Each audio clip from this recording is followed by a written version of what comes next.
কত মহব্বত আমার নবী হুসাইনকে করতেন। নবী নামাজের সেজদায় হুসাইন রাদিয়াল্লাহু তাআলা ছোট গার মুবারকে চড়ে বসছে, চুল মুবারকে ধরে নাচতেছে। নামাজের তাসবিহ একবার, তিনবার, পাঁচবার, সাতবার, নয়বার, 11 বার হুসাইন ঘাট থেকে নামে না।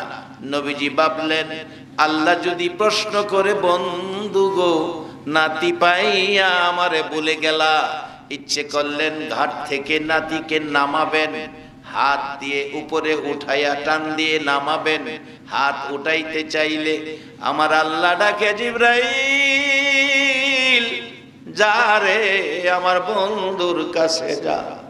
বন্ধুরে যায় হুসাইন বন্ধুর ঘরে বসে আছে, আমি আল্লাহর কাছে সুন্দর লাগতেছে।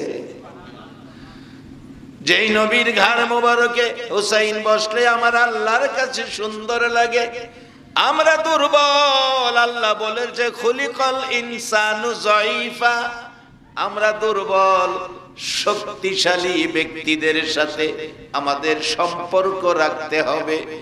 কোন দেশে আছে দুর্বল ছেলেরে শক্তিশালী বংশের মধ্যে বিয়া করায়, আছে না? কোন এলাকায় বিয়াটা করাই আর চিন্তা করি না, ডাক দিলে বিয়াই লাড়ি দেশ চলে যাইব।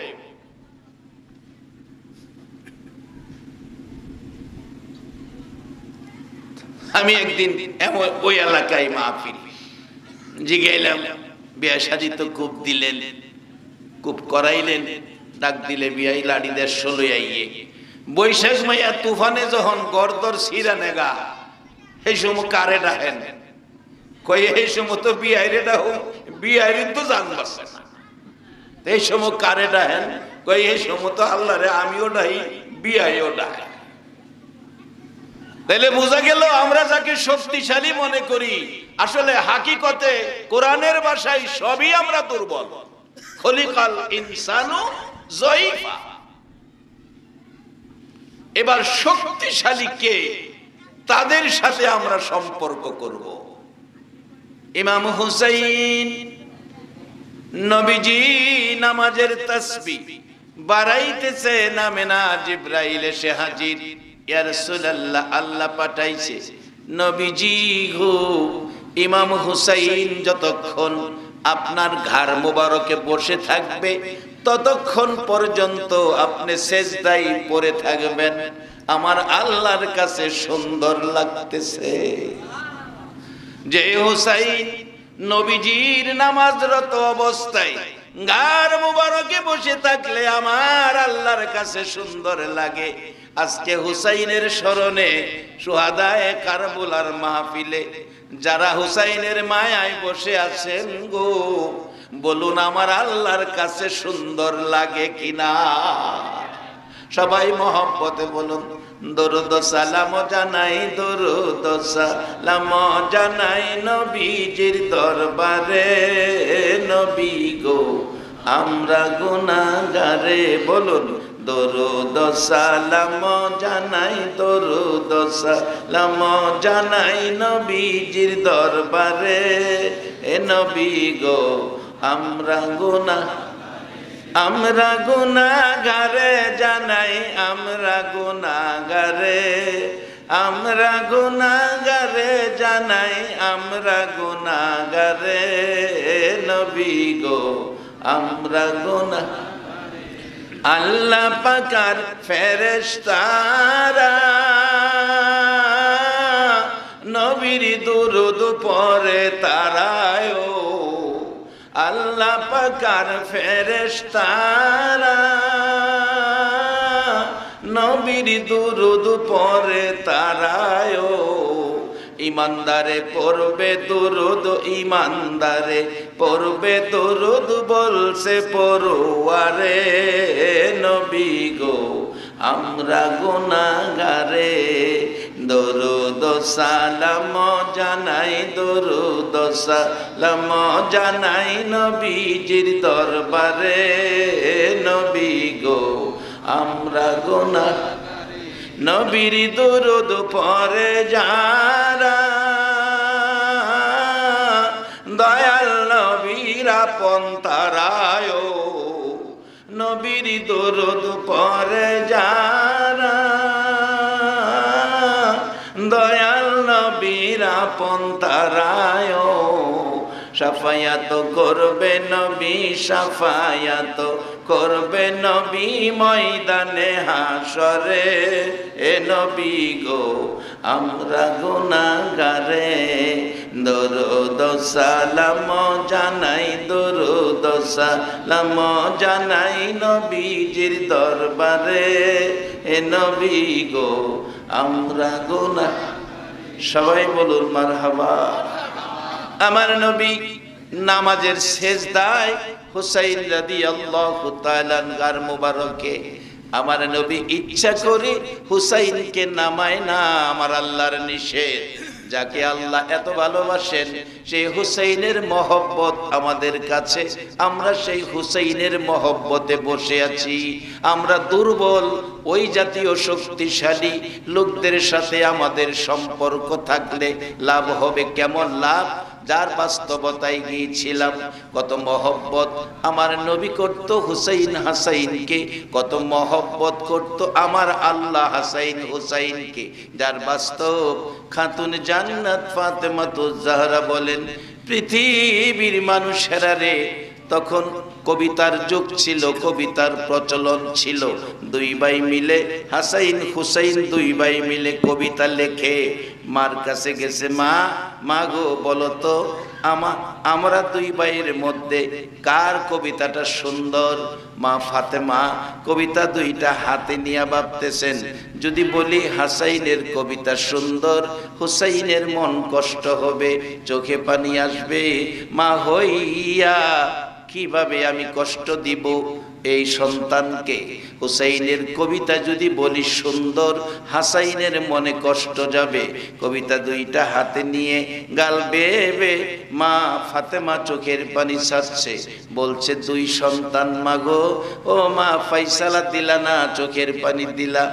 রে বাবা, তোমাদের লেখা কবিতা কার কবিতা সুন্দর আমি মা হইয়া ফাইসালা দিতে পারলাম না। চোখের পানি সাল্লা কেন, সাল্লাম কেন তা বলবো না। তোমার বাবার কাছে যাও।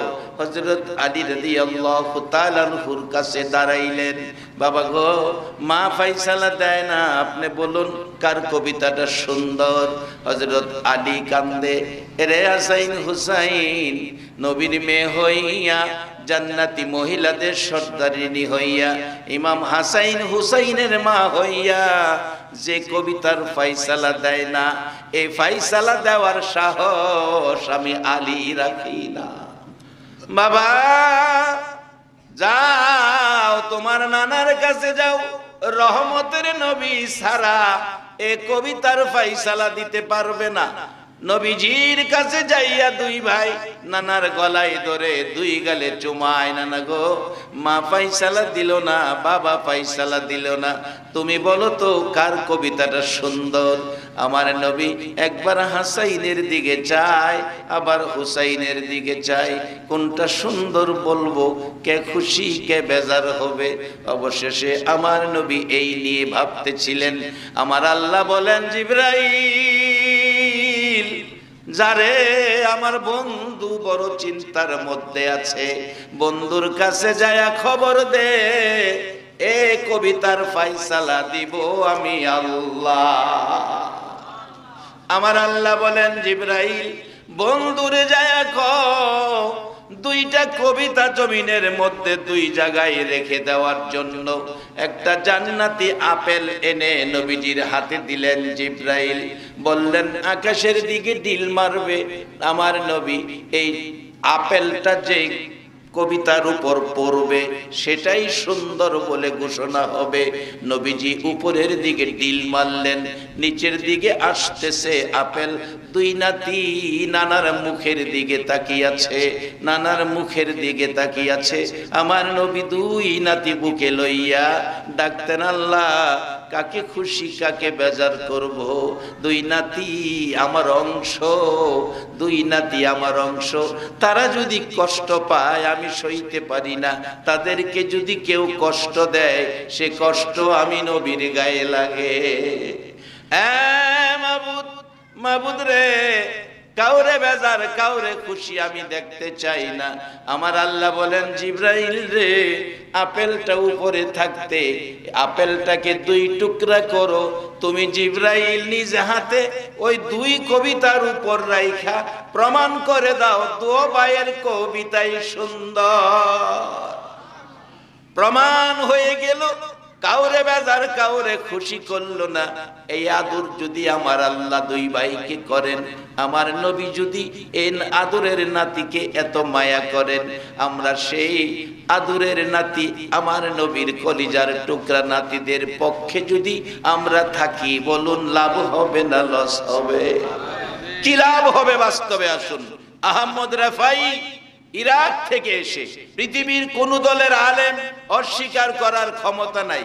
মাসিক মদিনা মহিউদ্দিন খান সাহেব লিখতেন, উনি নাই, মারা গেছেন। মাসিক মদিনার মধ্যে লেখেন, আহমদ রেফাই রওজা পাকের পাশে ঘুরে আর ডাকতেছে, নানা নানা, কত চেষ্টা করলাম দেখা পাইলাম না, তো হুসাইনকে তো তুমি আদর করতা, আমি হুসাইন। হুসাইনের অভিনয় করে আহমদ রেফাই নানা নানা বলে ডাকতে শুরু করলেন। নানা গো, আমি হুসাইন, হুসাইনের জন্য কি তোমার মায়া নাই?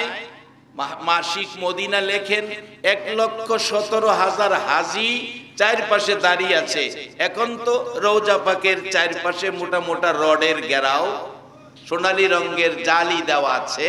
তখন খালি খালি ছিল, তখন রডের ঘেরাও ছিল না। চারদিক দাঁড়িয়ে আছে। আহমদ রেফাই কাঁদতেছে আর ডাকতেছে, নানা গো, আমারে কি দিদার দিবা না? আমি হুসাইন, হুসাইনের জন্য কি তোমার মায়া নাই? হুসাইনকে ভুলে গেছো? এইভাবে ডাকতে থাকলে 1,17,000 হাজির সামনে হুসাইনের মায়ায় আমার নবী আর যেন সহ্য করতে পারলো না। রওজা পাকের ভিতর থেকে, রওজা পাকের মাঝখান দিয়ে এই পর্যন্ত হাত মোবারক নবী বাহির করে দিয়েছে। আহমদ রেফাই হুসাইনের অভিনয় করে নানা নানা ডাকলে আমার নবী যদি হাত বাহির করে সাক্ষাৎ দেয়, কে গো আজকের মাহফিলের মেহমান কারা আজকে এই মহরম মাসে হুসাইনের স্মরণে মাহফিলের আয়োজন করেছেন? কে গো আপনারা বসে আছেন? কোন মা আপনাদেরকে পেটে রাখছে? মায়ের পেট ধন্য। আজকের মাহফিলে যারা হুসাইনের মহব্বতে বসে আছেন গো, বলুন একটা দিন আমার নবী ঘুমের ঘরে দেখা দিতে পারবে কিনা? আল্লাহ যেন একটা রাত্রে এই মাহফিলের প্রত্যেকের সাথে ঘুমের ঘরে স্বপ্নের দিদার প্রত্যেকের সাথে হয়ে যায়। সকলে বলুন আমিন। বাবারা, ভাইরা, শুন, এই কারবালার মূল হাকিকত কি? আমি সংক্ষেপে সেই দিকে যাচ্ছি। আমার নবী 63 বছর জিন্দিগি মানুষের ঘরের দুয়ারে দুয়ারে ঘুরতেন আর ডাকতেন, ইয়া আইয়ুহান নাস কুলু লা ইলাহা ইল্লাল্লাহ তুফলিহুন। হে মানুষ, তোমরা বলো আল্লাহ ছাড়া কোনো মাবুদ নাই, তাহলে তোমরা জান্নাতি। আমরা যারা এই কালিমা পড়ছি আমরা সব জান্নাতি। বিশ্বাস মনে হইছে না? যদি বিশ্বাস হইতো তাইলে অন্তত পক্ষে সুবহানাল্লাহটা কইতেন। কইবেন হুজুর সুবহানাল্লাহ কত কমু? আগের মৌলবীরা খালি সুবহানাল্লাহ কইছে, খালি জোরে কন, চিল্লাইয়া কন, তার কত কমু? আমিও তো এটা বুঝি, কারণ শ্রোতা তো বদলিছে না, বক্তা গেলাম বদলাইছে। এই কত কইবেন? বেশি আর কইতাম না, কম কয় ওই সেরে যাক। মাঝে মাঝে সুবহানাল্লাহ কইলে লাভ হবে, লাভ, অনেক লাভ হবে। সুবহানাল্লাহ কেমন লাভ? এক আল্লাহর ওলি কবরস্থানের পাশে হাইটা যেতেছে, দেখে কবরস্থানের ভিতরে একটা কবরের ভিতরে কোরআন তেলাওয়াতের আওয়াজ শোনা যায়। উনি আগায় গেলেন, পাশে গিয়ে দেখে কবরের ভিতরে কোরআন তেলাওয়াত। আল্লাহর ওলি বললেন, ভাই আপনি কে? কবরে কোরআন শরীফ পড়তেছেন? আমি একজন আল্লাহওয়ালা মানুষ, আল্লাহর ওলি মানুষ। আমি কবরে কোনো কাম কাজ নাই তো কি করব, এই কোরআন শরীফ পড়তেছি। কত খতম কোরআন শরীফ কবরে থেকে পড়ছেন? কবরবাসী বলতেছে ৭০,০০০ খতম কোরআন শরীফ পড়ছে। যেমন আপনারা বলে ফেলছেন সুবহানাল্লাহ, আমারও তো বলতে হয়েছে না, বলেন সুবহানাল্লাহ, এমনি বলে ফেলছেন। ৭০,০০০ খতম। এই জীবিত অলি, দুনিয়ার বাসী অলি বলছেন সুবহানাল্লাহ। এই বলে উনি চলে যাইতেছেন, কবরবাসী ডাকতেছে, ভাই ভাই দাঁড়ান দাঁড়ান দাঁড়ান দাঁড়ান।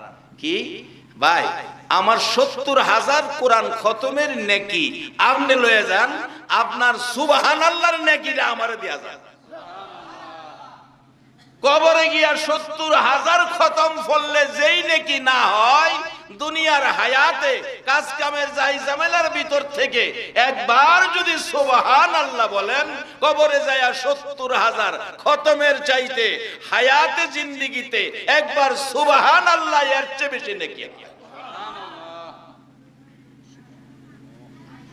এই নেকিগুলি আমরা যেন কামাইতে পারি, এজন্যই নবী ৬৩ বছর জিন্দেগি কষ্ট করে আমরা এই রাস্তা দিয়ে গেছে। সেই রাস্তাটার নাম সিরাতাল মুস্তাকিম, একবারে শান্তির পথ, সরল সহজ সোজা, ঝামেলা নাই, আঁকাবাঁকা নাই, আইল্যান্ড নাই, বাঙ্গা নাই। আল্লাহর কসম, জান্নাতে যাবেন একটা ট্রাফিক সিগন্যালও পাইবেন না, সোজা জান্নাতে যাবেন। কেমনে যাইবেন আইতাছি সামনে, চেষ্টা করুন কম সময়ে বোঝানোর জন্য, আল্লাহ যদি আমাদের তৌফিক দেয়। কারণ বুঝতে হবে, বসতে হবে। কেন? আমরা যে দুর্বল, আর একটা গাছ দুর্বল বেঁকে গেছে গা, একটা সত্য কথা কইবেন, এই গাছটারে শক্ত করবার লাগিয়া এটারে কি করুন লাগবো? লগে একটা খুঁড়া দেউন লাগবো। তা আল্লাহ আমরা দুর্বল কইরা বানায়া লগে খুঁড়া দিয়া দিছে নবী রাসূল, এরপরে লগে খুঁড়া দিয়া দিছে কোরআন সুন্নাহ। মালদ্বীপ গেছি, ওয়াজ করতাম মালদ্বীপ। মালদ্বীপ থেকে এসেন এমন মানুষ আছেন কেউ? আজ একটু রাত বেশি হইতারে অজ্ঞা। মালদ্বীপ, মালদ্বীপ রাষ্ট্রটার নাম মালদ্বীপ ছিল না। মালদ্বীপ কিভাবে হলো? মালদ্বীপ কিভাবে হলো? মালদ্বীপের ইতিহাস। ছোট্ট শহর, পুরা মালদ্বীপ রাজধানী শহরটা ৪৫ মিনিটে আডুনজা। এবার বুঝেন কত বড় শহর। চারদিকে শুধু সাগর আর সাগর। ঢেউয়ের আওয়াজে আমার ৪ দিন আসলাম, প্রেসারই কমে না। যখন বিমানে উঠছি, রাত একটাই বিমান ছাড়ছে, এরপরে গিয়া প্রেসার কমা শুরু হয়েছে।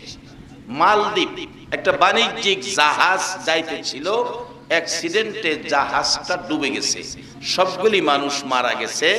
একটা হাফেজে কোরআন বাচ্চা ছেলে মাত্র, সেই বাইসা গেছে, সাতরাইয়া কিনারে গিয়া উঠছে গিয়া এই যে এই গ্রামের মধ্যে, এই দেশটার মধ্যে যেটা মালদ্বীপ।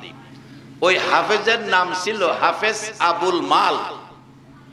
হাফেজ আবুল মাল এই হাফেজের নাম ছিল। সেই অচেনা জায়গা, গাছতলায় বৈশা কোরআন শরীফ পড়ে। এক বেচারা বললেন, বাবা তুমি এখানে কোন দেশে, কি আসো বিশ্ব? বললো এই ঘটনা, অ্যাক্সিডেন্টে আমি এখানে। তো বাবা আমার বাড়িতে থাকো, বাড়িতে থাকে খা। ওই দেশের প্রচলন ছিল মালদ্বীপে দেও দানবে আক্রমণ করত, সাগরের মাঝখানে তো এই একটা সাগরে ঘর বানাইছে, এক মায়ের একটা কুমারী মেয়ে, সুন্দরী মেয়ে সাজায়া এই ঘরটার মধ্যে দিয়াইতই তো বছরে একবার। দেও দানবরা অত্যাচার করে মেয়েটারে মাইরা ফেলতো। এই সকালবেলা গিয়া লাশ টানতো, প্রত্যেক বছর একটা করে মেয়ে এভাবে মারা যাইত। হাফেজ আবুল মাল যে ঘরে থাকতো, এই ঘরের মেয়ের সিরিয়াল হইল আজকা দিতে হবে। মেয়েটা কাঁদতেছে, বাবা কাঁদতেছে, মা কাঁদতেছে। এমন সময় হাফেজ আবুল মাল বললেন, চাচা আপনারা কাঁদতেছেন কেন? বাবারে কাঁদতেছি, আমার মেয়েটা এই অবস্থা, আজকে মারা যাবে। তাই নাকি? কহ তাইলে চাচা মনে কিছু না নিলে একটা কাজ করবেন কি, ওই ঘরের মধ্যে আপনার মেয়েরে না দিয়ে আমার একটু দিয়ে আসেন। বাবা তুমি মেহমান, তোমাকে হাতে ধরে আমি মারতে পারি না, তুমি মেহমান। চাচা আমি যদি মেহমানও হই, আমার ভিতরে এমন শক্তিশালী কোরআন রয়ে গেছে, আমি ছোট হলেও এই কোরআনের ধাক্কা কেউ ফিরাইতে পারবে না। আপনি ভয় পায়েন না, আমাকে দেন। কয় না, দিতে হবে মেয়ে, তুমি তো ছেলে।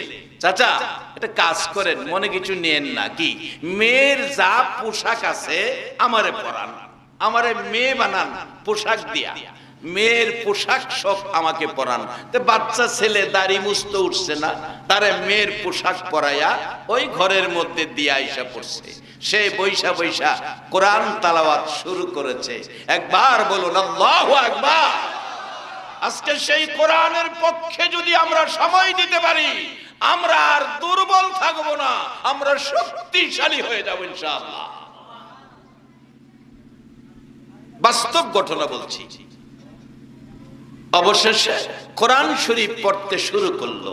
দেবদানবরা যে সময় একবারে তর্জন গর্জন করে আসতেছে, সেই কোরআন তালাওয়াত জোরে জোরে শুরু করেছে। কোরআনের ধাক্কায় তারা ধ্বংস হয়ে গেছে সমুদ্রের মধ্যে, আর আসার শক্তি তাদের নাই। সারা রাত কোরআন পড়লো। সকালবেলা অন্য বৎসরের মতো ছেলে ওই মেয়ের লাশ আনতে গেছে সরকারি লোক, যায়া দেখে এই কোরআন শরীফ পড়তেছে মেয়ের সুরতে। তাকে নিয়ে আনলেন। কি ব্যাপার, তুমি বেঁচে আছো, তোমাকে মারে নাই?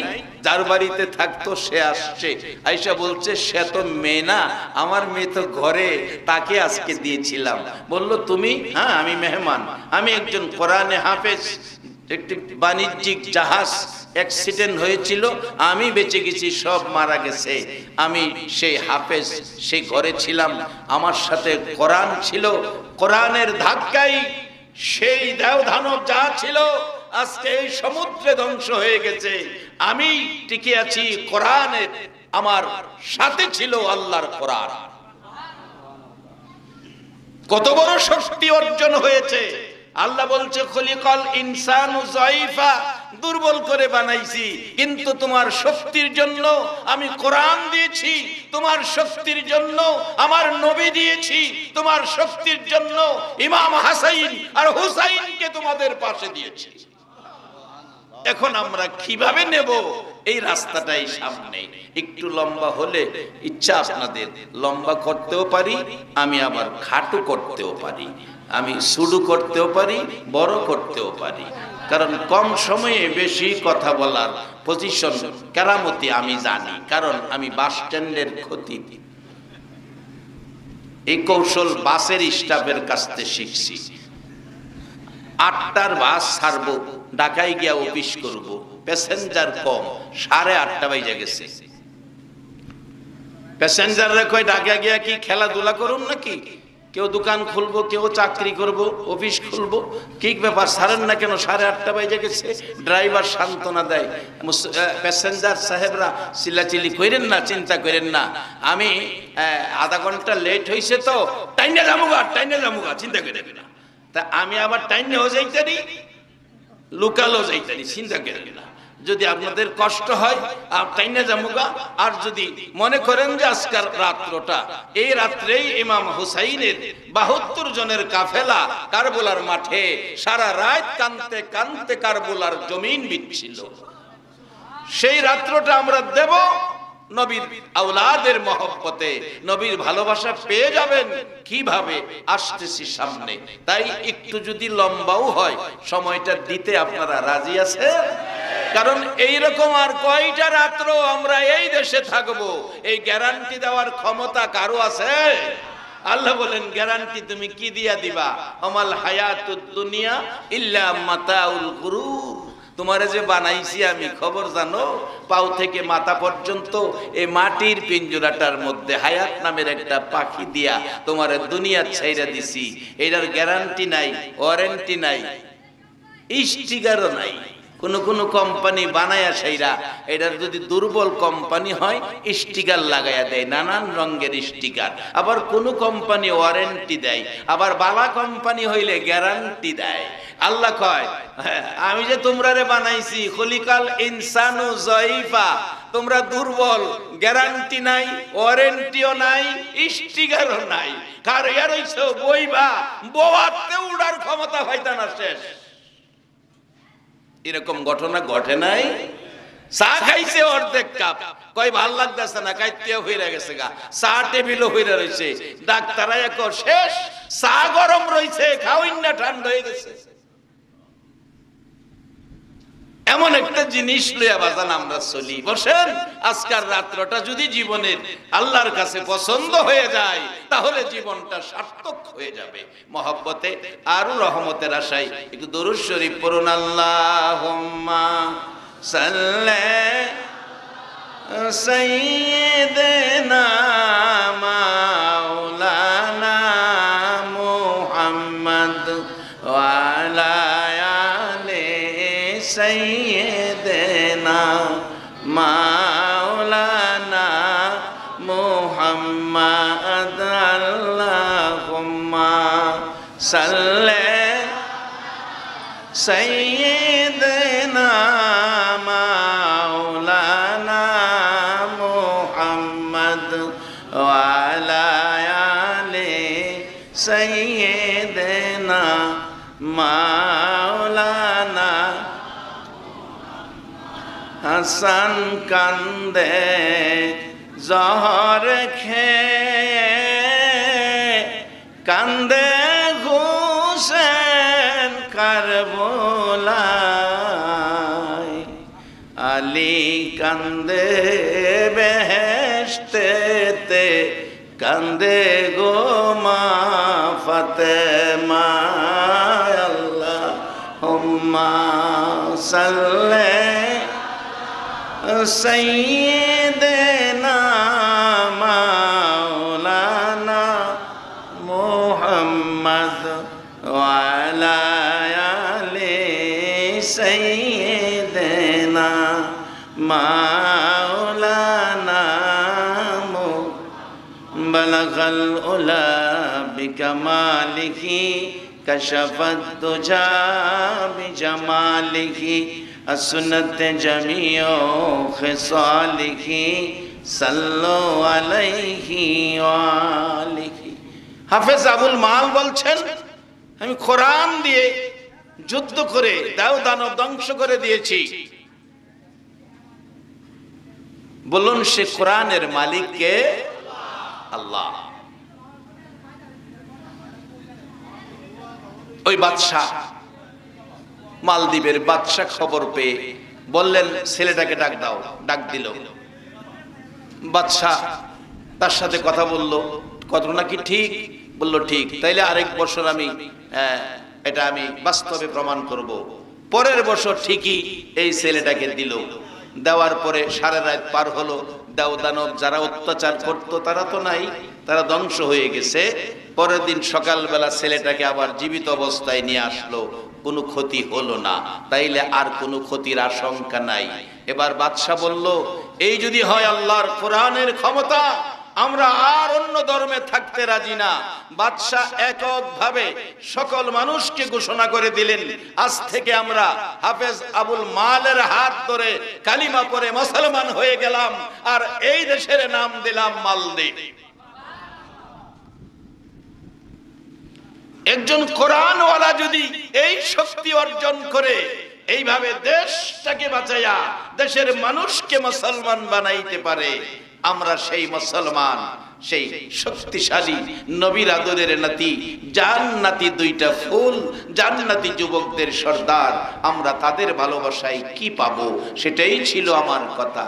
বলতেছিলাম আহমদ রেফাইর ডাকে আমার নবী হাত মুবারক বাহির করে দিল। আহমদ রেফাইর ডাকে যদি আমার নবী হাত বাহির করে দেয়, আজকে যারা সেই মুহররম মাসে হুসাইনের স্মরণে মাহফিলে বসে আছেন, আমার নবী একটা রাত্রে যেন ঘুমের ঘরে স্বপ্নের দিদার দেখাইয়া দেয়। বাবারা শুধু তাই নয়, আসুন আরো কি মজার ঘটনা। হযরত ওমর মদিনার শাসক, রাষ্ট্রপতি ওমরের ছেলের সাথে ঝগড়া। হুসাইন এক পর্যায়ে গালি দিলেন গোলামের বাচ্চা, বিচার দিল বাবার কাছে। ওমর বলল নিয়ে আসো মসজিদে। মসজিদে নববীতে মিম্বরে দাঁড়ায়া ডাকছে, ওমর হুসাইন আমাকে গালি দিলা গোলামের বাচ্চা, আমি তো কোনো গোলাম নয়, আমি রাষ্ট্রপতি, আমি তো গোলামি করি নাই, কিভাবে কোন দৃষ্টিতে আমাকে ছেলেকে গোলামের বাচ্চা গালি দিলা? হুসাইন রাদিয়াল্লাহু তাআলা দাঁড়ায়া গেছেন। ও ওমর, সকলের সাথে বাহাদুরি করো না, সকলের সাথে বড় কথা কইও না। এই ওমর, তুমি কি আমার নানার গোলামি করো নাই? ওমর জর্জর করে চোখের পানিগুলো ছাড়ছে, জামা কাপড় ভিজতেছে। মসজিদের নববীতে মুসল্লিরা ভরপুর, ডাকতেছে ওমর গো, এই কথার পর কাঁদতেছো কেন? কঠোর বিচার করার কথা তা না করে কাঁদতেছো। ওমর ডাকতেছে, মুসল্লিরা তোমরা কি শুনেছো হুসাইন কি বলেছে? হ্যাঁ, তাহলে বিচার করবেন, অপেক্ষায় আমরা। ওমর কান্দে, মুসল্লিরা রে, যে ব্যক্তি আমাকে গোলামের বাচ্চা, আমার ছেলেরে গালি দিয়েছে, আমি উমরের ছেলেরে গোলামের বাচ্চা গালি দিয়েছে, এ হুসাইনের বিচার করার কোর্ট পৃথিবীর জমিনে নাই। রে মসজিদে নববীর মুসল্লিরা, আমি দেখিছি রে, আমার রহমতের নবী নাতিদেরকে খুশি করার জন্য কত অভিনয় আমার নবী করেছে। ঘোড়ার অভিনয় করে নাতি দই পিঠে বসাইয়া আমার নবী নাতি লইয়া খেলাধুলা করেছে রে। ও মসজিদে নববীর মুসল্লিরা, এ হুসাইনের বিচারের ক্ষমতা আমার নাই। উমরের ছেলে বলছে, বাবাজি আপনি তো বাঘের বিচার করতে পারেন, হুসাইনের বিচার কি পারবেন না?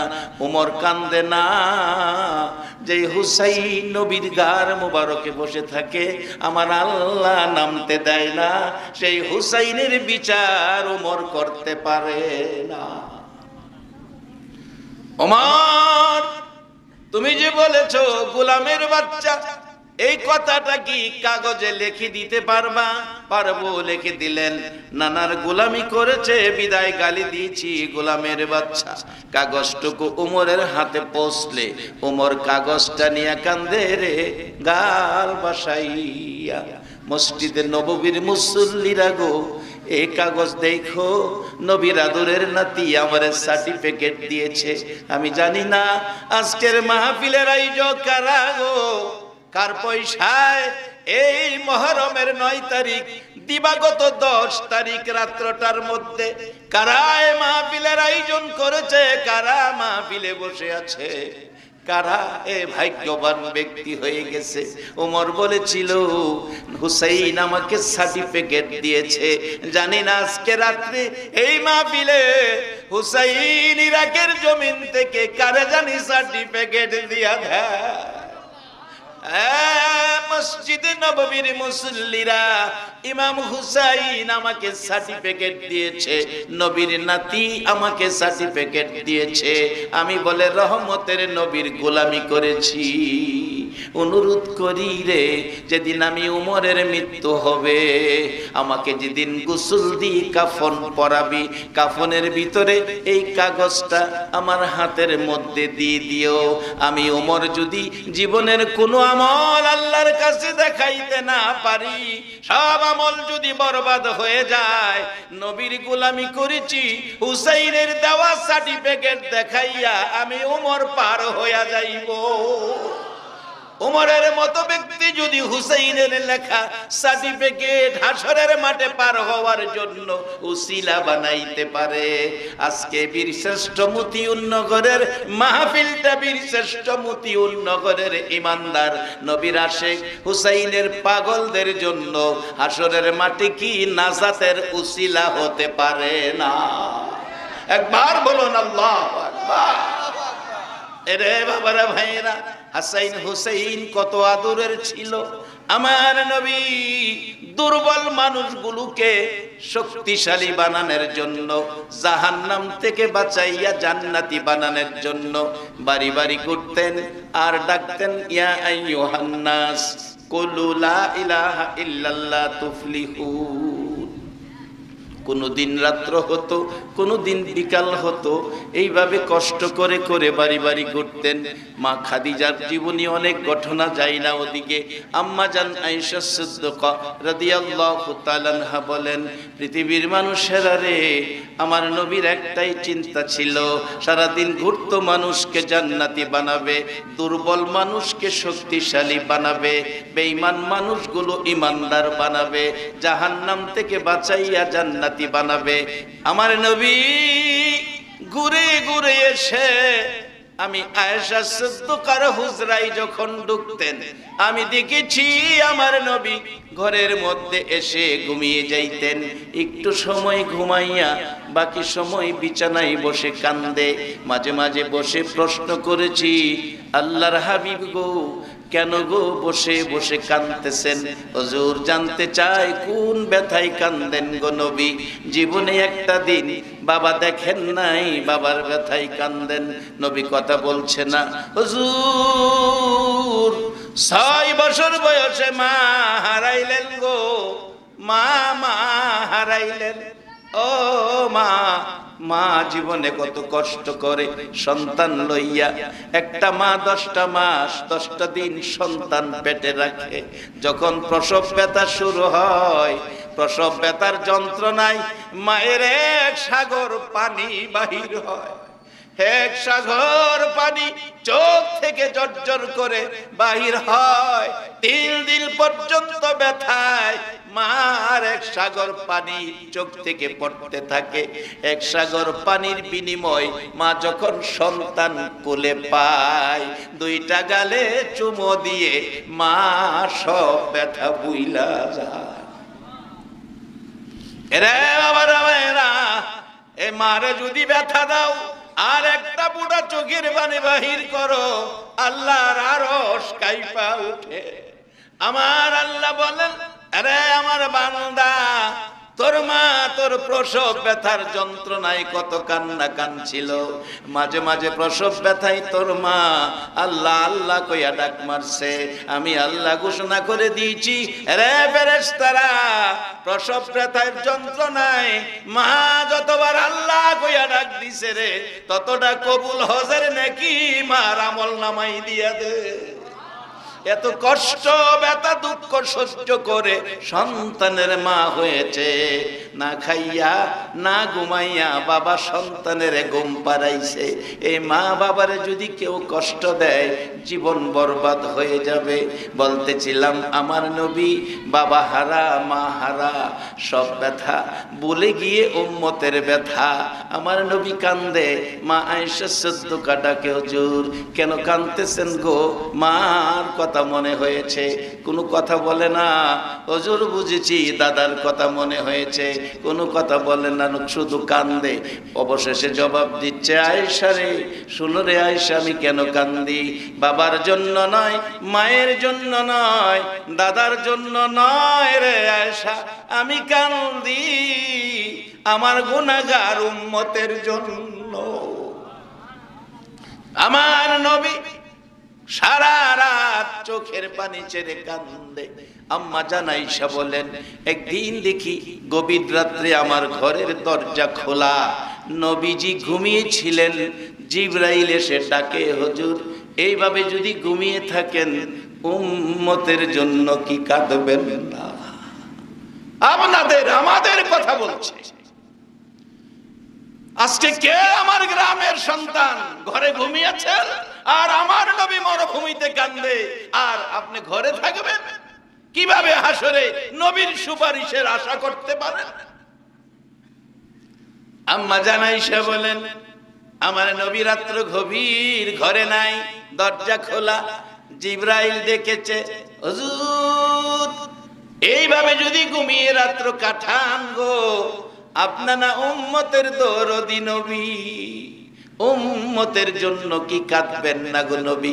আমার নবী ঘুম থেকে উঠে একটা চিৎকার মারছে, উম্মতি উম্মতি। মা আয়েশাকে ডাক দিল না, দরজাটা খুলে বেরিয়ে গেল। দরজা বন্ধ করো সেই কথাটাও বলল না। দৌড়াইয়া যাইতে যাইতে উম্মতি উম্মতি বলে মদিনার শেষ প্রান্তে যাইয়া নিরিবিলি নির্জন সেজদায় পড়ে কান্দে মাবুদ। ঘরের মায়া, বাড়ির মায়া, বিবির মায়া, বিছনার মায়া, সব মায়া সাল্লাম গো, আমার গুনাহগার উম্মতের মায়া সাল্লাম। মাবুদ, সব মায়া ছেড়ে দিলাম, আমার উম্মতের মায়া সাল্লাম না। সেজদায় পড়ে গেলাম, যতক্ষণ পর্যন্ত উম্মতের নাজাতের খবর না শুনাইবা গো প্রভু, ততক্ষণ পর্যন্ত আমি এতিম নবী মাথা উঠাইব না। আরে উম্মতের কান্ডার নবী রহমতের ভান্ডার, বলুন উম্মতের কান্ডার নবী। নবী বিনে রোজ হাসরে কে করিবে পার, নবী বিনে রোজ হাসরে কে করিবে পার। উম্মতের কান্ডার নবী রহমতের ভান্ডার, উম্মতের কান্ডার নবী। মোদের নবী দয়ার সাগর, উম্মত গুনাহগার উম্মতের পাগল। মোদের নবী দয়ার সাগর, গুনাহগার উম্মতের। রোজ হাসরে সেজদায় পড়ে কাঁদবে যারে যার, রোজ হাসরে সেজদায় পড়ে কাঁদবে যারে যার। উম্মতের কান্ডার নবী রহমতের ভান্ডার, উম্মতের কান্ডার নবী। যাইয়া দেখো মদিনাতে কান্দে নবী রোজা পাকে, যাইয়া দেখো মদিনাতে কান্দে নবী রোজা পাকে। এ মাফ করিয়ে দাও গো খোদা উম্মত গুনাহগার, মাফ করিয়ে দাও গো খোদা উম্মত গুনাহগার। উম্মতের কান্ডার নবী রহমতের ভান্ডার, উম্মতের কান্ডার নবী। রে বাবারা ভাইয়েরা, আমার নবী সেজদায় পড়ে আছে, একটাই ব্যথা, আপনার আমার মতো উম্মতের নাজাত। নবী যদি সেজদায় পড়ে আমাদের জন্য কাঁদতে পারে, আমরা সেই নবীর মায়ায় বসতে দরকার আছে কিনা? যাদের ভাগ্য ভালো তারাই বসবে, যাদের বসা নবীর ভালোবাসায় কবুল হবে, তারাই আমার আল্লাহর জান্নাতের মেহমান হবে। কিভাবে হবে আমি একেবারে সহজ ভাবে দিয়ে যাব। বসেন। ফজরের আযান পড়ে গেল, মসজিদে নববী ভরপুর, নামাজ পড়াবে কে? রহমতের নবী নাই, রাহমাতাল লিল আলামিন নাই। হুজরাই খবর দিলেন, মা আয়েশা কান্দে, গভীর রাত্রে দরজা খোলা রে মুসল্লিরা, আমার মায়ার নবীর খবর ভালো না, কোথায় জানি আছে, কোথায় জানি গেছে, বেঁচে আছে না মেরে ফেলছে, আমি তো বুঝতে পারতেছি না। সাহাবীরা বেরিয়ে গেলেন নবীর তালাশে। সেদিন মদিনার যুবকেরা, ও রামনগরের যুবকেরা, তোমাদের মতো যুবকেরা সেদিন নবীর পাগল হইয়া বেরিয়ে গেছে। ব্যবসায়ীরা দোকান বন্ধ করে দিয়েছে, খেলার মাঠে খেলোয়াড় খেলা বন্ধ করে দিয়েছে, চলো নবীর তালাশে যাই। সেদিন মদিনার মহিলারা রান্নাঘরে যায় না রে, রান্নাঘরের আগুন পানি দিয়া নিবাইছে। মার কুলের শিশুরা মার স্তনে দুধ খায় না। প্রশ্ন করতে চাই, মাগো দুধ খাবো না, বলো গো আমার এতিম নবী কোথায়? মদিনার মহিলারা কাঁদে, ছেলেরা কাঁদে, পশু পাখিরা কাঁদে। একদিন পার হয়ে গেল, খবর মিলল না। 2 দিন পার হয়ে 3 দিন যেদিন পার হয়ে যায়, হযরতে আবু বকর ওমর মদিনার শেষ প্রান্তে এক জাক রাখাল দেখে বলল, রাখালেরা কি পরামর্শ করছো? তোমরা কে? আমরা মদিনার মেহমান। তোমার নাম কি? আবু বকর। পাশে ওমর। এ রাখালেরা, মাঠে ঘাটে তোমরা থাকো, বলো আমার মায়ার নবীরে দেখছনি? রাখাল বলেন, না না, তোমার মায়ার নবী তো চিনি না। ওমর বলেছে, রাখালেরা রে, আমার নবী এত সুন্দর, আমি তরবারি নিয়ে মাথা কাটতে গিয়েছিলাম, আল্লাহর কসম করে বলি রে রাখালেরা, আমার নবীর সুন্দর চেহারা দেখে আমি ওমর মুসলমান হয়ে গেছি। সেই সুন্দর নবীকে দেখি না, আজকে 3 দিন পার হয়ে গেছে, আমি ওমরের কলিজা মানে না, একটু যদি পারো খবর দাও। একটা রাখাল দাঁড়িয়ে গেছে, বলতেছে, আবু বকর ওমর, দুইজনের কথা সমন্বয় করে একটা খবর দিতে পারি। তোমার কথা 3 দিন, তোমার কথা সুন্দর। রে আবু বকর ওমর, ওই পাহাড়টার পাশে যাইয়া দেখ, একটা সোনার পুতুল রে, পূর্ণিমার চাঁদের চেয়েও সুন্দর। আজকে 3টা দিন হলো রে, সেজদায় পড়ে উম্মতি উম্মতি বলে কাঁদতেছে।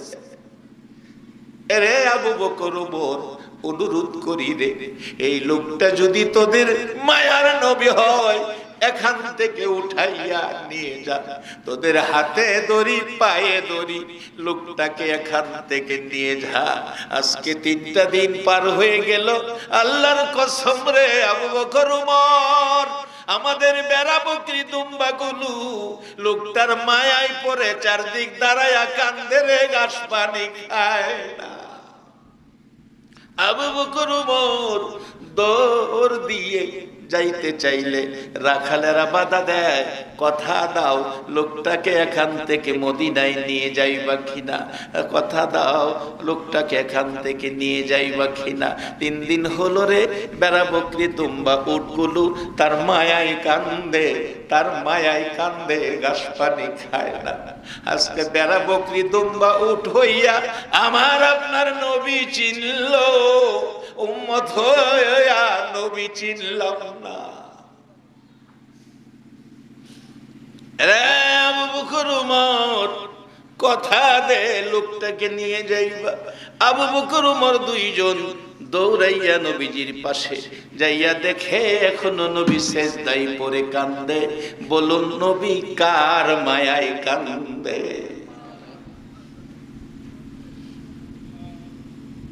আজান কষ্ট হইতাছে, আর আধা ঘন্টা সময় গেলে চলবো।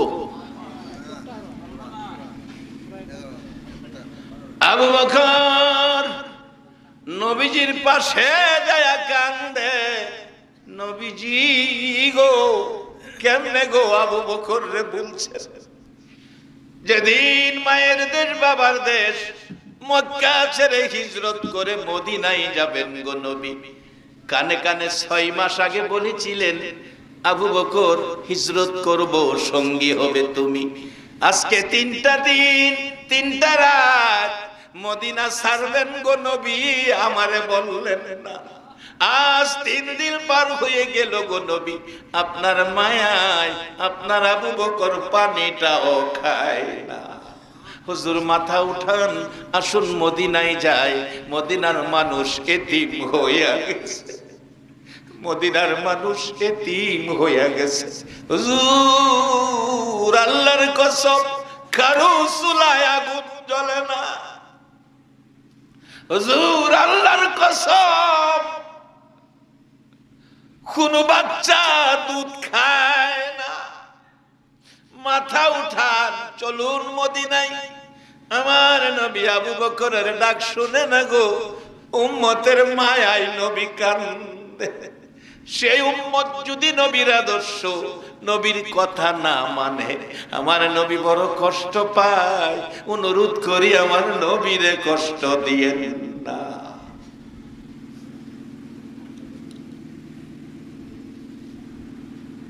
বাবারে ভাইয়েরা, আবু বকর যতই কথা বলছে নবী মাথা উঠায় না। আবু বকর বলেন, ইয়া রাসূলুল্লাহ, বুঝেছি উম্মতের ব্যথা বলতে পারেন না। হুজুর, আমি আবু বকর কথা দিলাম গো নবী, এই জীবনে যা নেকি কামাইছি আর আপনারে কানতে দিব না। আপনার উম্মতের নাজাতের জন্য আমি আবু বকরের সব নেকি দান করে দিলাম।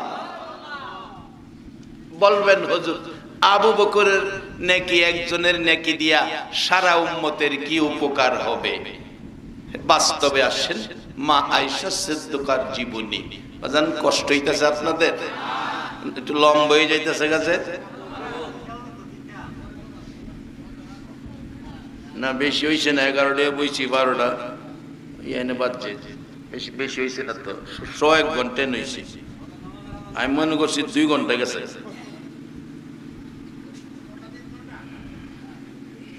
আপনারা মজিবর কার কথা শুনছেন না?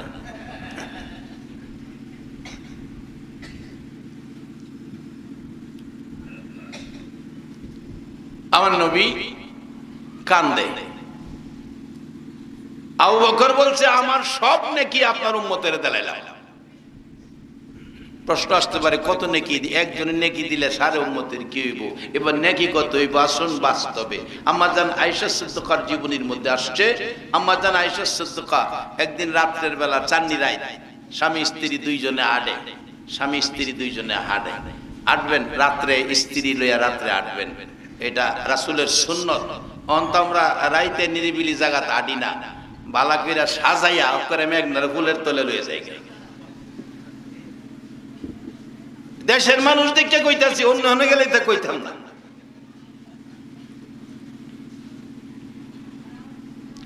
মাগো, যেই টলটলে চেহারা তোমার, তুমি একটু তোমার বাড়ি ঘরের চারদিক তাকায়া দেখো, তোমার মতো মেয়ে ছিল, এখন বুড়া হইয়া বসলে আর দাঁড়াইতে পারে না, মাথার চুল পাইকা গেছে, মা চামড়া ডিল হয়ে গেছে, লাডি বর কইরা হাঁটে।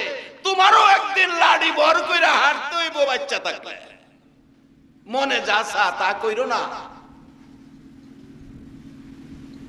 হাঁটবেন স্ত্রী লইয়া, সান্নিরাই যাইবেন গা সবজির বাগান দেখতে, যাইবেন গা কলা গাছের পেঁপে বাগান দেখতে, দেখাইবেন, কইবেন, মনে চাইলে কিলাইবেন। আবার হেই কিল না, ঝগড়াঝাটি না, মহব্বতের কিল। স্বামী স্ত্রী মহব্বত, যেই ঘরে আল্লাহর রহমত সেই ঘরে। স্বামী স্ত্রীর মহব্বত যেই ঘরে, রাসূল বলছেন জান্নাতের টুকরা, জান্নাতের বরকত সেই ঘরে। রাসূল মা আয়েশাকে নিয়ে ঘুরছে, লম্বা ঘটনা ছোট করে বলছি। মা আয়েশা, মহিলারা অনেক সময় অদ্ভুত প্রশ্ন করে বসে, বলছে, ইয়া রাসূলুল্লাহ, একটা কথা বলবো কি? আচ্ছা, আকাশে এত তারা, আকাশটা ভর্তি, আচ্ছা আকাশে কত তারা? এই পর্যন্ত পৃথিবীর কোনো বিজ্ঞান গণনা দিতে পারছে কি? আপনাদের ধারণা? সজাগ আছেন কিনা দেখি। এই কিয়ামত পর্যন্ত কয়টা তারা আছে কোয়ার ক্ষমতা হবে কি? মা আয়েশা প্রশ্ন করে বসলেন, ইয়া রাসূলুল্লাহ, আকাশে এত তারা, এই তারা পরিমাণ, তারার সমান নেকি কোন মানুষের আছে কি? মা আয়েশার প্রশ্ন। রাসূল বলেন, হ্যাঁ হ্যাঁ হ্যাঁ, আছে আছে, একজনের আছে। তাহলে বোঝা গেল নবী জানে আকাশের তারা কত আছে, আর এই পরিমাণ নেকি কার আছে। না জানলে কি নবী কইছে? যারে দেখলে পাথর মারতো সেই দুশমনেরা পর্যন্ত নবীরে সত্যবাদী আল আমিন বলে ডাকতো, যার জীবনে কোনোদিন মিথ্যা কথা বলে নাই। সেই নবী বলছে, আয়েশা, এই নেকি একজনের আছে। ইয়া রাসূলুল্লাহ, এই নেকিটা কার? রাসূল বলেন, এই নেকি আছে হযরত উমরের। আম্মা জান আয়েশা মনে মনে একটুখানি যেন, হায়রে এত নেকি উমরের, আমার বাবা আবু বকরের নেকি এত হলো না। বলুন মা আয়েশা সিদ্দিকা মনে মনে যা ভাবতেছেন, আমার নবী বুঝতে বাকি আছে কিনা? যারে লইয়া সংসার করে স্বামী স্ত্রী, কার মনটা কেমন কার মর্জি মিজাজটা কেমন স্বামী জানে স্ত্রীর, স্ত্রী জানে স্বামীর খবর। কি বলেন, ঠিক কিনা? রাসূল তো জানতে বাকি নাই। মা আয়েশা বলবেন, হুজুর এই সমস্যার সমাধান আমরার মধ্যে যেটা আছে এটা কি করা? আমরার মধ্যে একটু সমস্যা কিলাম আছে, অনেকে স্ত্রীর এটা কিলায়, এরকম আছে না? কিলায়।